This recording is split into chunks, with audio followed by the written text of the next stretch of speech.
We look at our math problem. We do this to see what we need to solve. The problem is the derivative of r cot of the square root of plus the square root of r cot of. We identify that there are two parts added together. We do this to know how to start solving it. This is because we can use the sum rule for addition. We split the problem into two separate derivative problems. We do this to make the math easier to handle.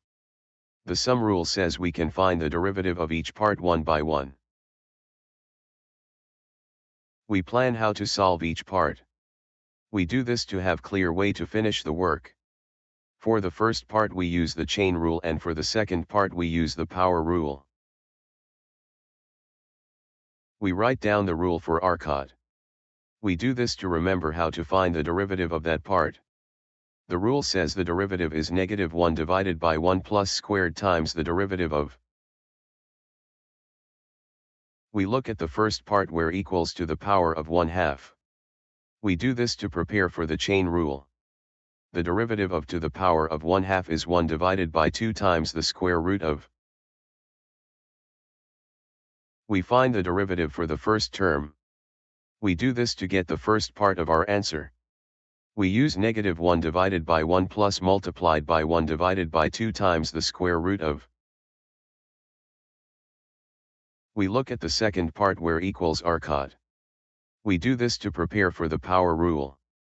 The derivative of r cot is -1 divided by 1 plus squared. We find the derivative for the second term. We do this to get the second part of our answer. We use 1/2 times r cot to the power of -1/2 times -1 divided by 1 plus squared. We bring both parts together. We do this to make one single math sentence. We combine the results from the first and second parts into one expression.